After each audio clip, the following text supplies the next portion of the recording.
it was quite obvious that Gerard was a shady fairy. It was so freaking obvious. Like, anyone could have guessed that last week. But to come to find out when I entered this chapter of Taizai, he's already showing his shady colors. And I'm like, it's quite obvious that this dude right here has an ulterior motive. Like, he has some form of plans in the behind the scenes that he's been trying to do, because with what he just did to Bon, there's a lot more things going on, clearly, in the background. It's so obvious. It really is. Now we have to wonder, is his words he said in this chapter legit? Does he really only acknowledge King as the fairy king, or is there something else behind the scenes? Because it's really weird when you start putting in these different factors that tie in together. And Chibi pointed out, after hearing what I said in my thoughts about the last chapter, they kind of continued and expanded on my thoughts and said that maybe, just maybe, it was this Jar dude, this, advisor of the king, that let in the red demon in the past. Maybe he is the one that let the red demon inside the fairy forest, because we never really knew how this red demon in the past with Bon and Elaine, how it got into the forest. Supposedly, from what we found out in the flashback, that one little flashback arc with Bon and Elaine, there was like a barrier, and you should not be able to enter the forest unless you're invited by the fairy king himself. And who, I guess, would have that type of authority to allow someone to enter the forest besides the fairy king? The fairy king's advisor, Jar. And Achievement said that maybe it was this dude that allowed a red demon to enter into the forest. And maybe that this Albion dude, the Albion, machine golem thing that's coming in now, this tall golem, maybe it's also Jar that let in Albion into the fairy forest. It's very obvious the way you look at it. It's very, very suspicious how two demons just walk into the fairy forest when they should not be able to walk into the fairy forest without being invited. So, yeah.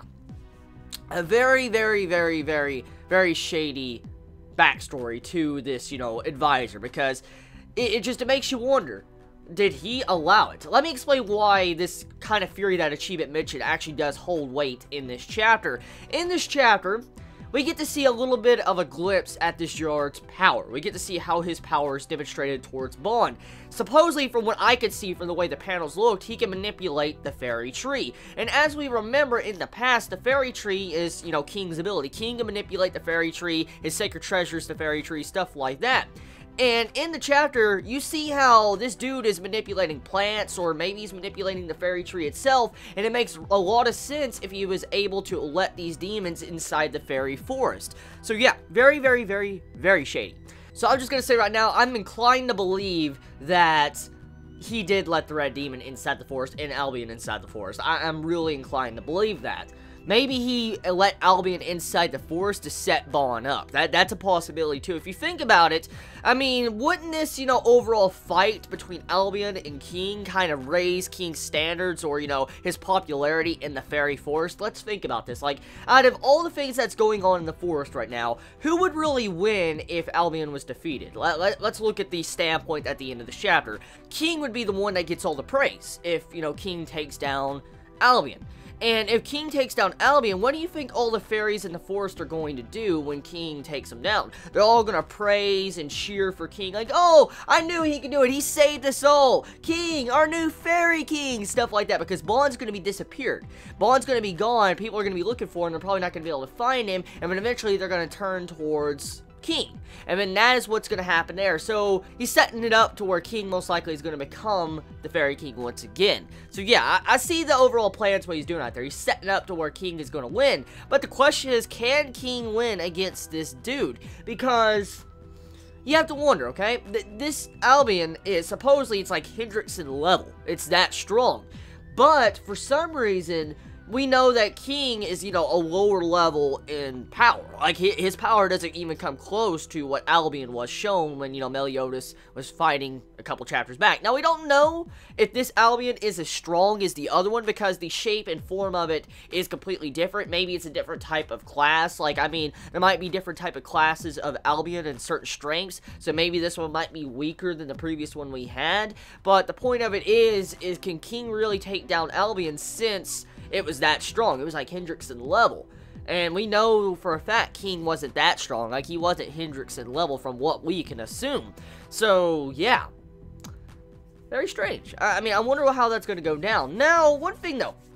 Besides that, Jericho in this chapter, she's showing her usefulness to this arc. She comes in, cuts through Gerard's, root things are blocking the door, and she sees Bond just stabbed all that straight from the chest, and is probably going to try to save him. So Jericho, at the moment, is showing her usefulness, and most likely her devotion and love for Bond in these next couple chapters. Can't wait to see Jericho hold her own against the Fairy King's advisor. I'm really looking forward to that.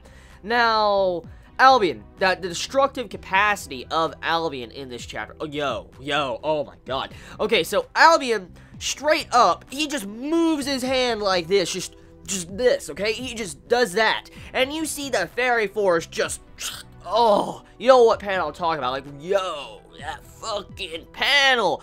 Woo! The scrape of Albion to even do something like that. That's why I'm questioning if King can really take it down. Because that right there is scary as fuck. If that, Albion was just to do this towards the, fairy tree would just, it'd be gone. So yeah, that's pretty much it. Tell me your thoughts in the comments below. How'd you feel about this chapter of Taizai? Did you enjoy it? Did you hate it? What'd you feel about the development? What'd you feel about the setup? You all have a wonderful day or night wherever you live. Please be safe. Chibi out.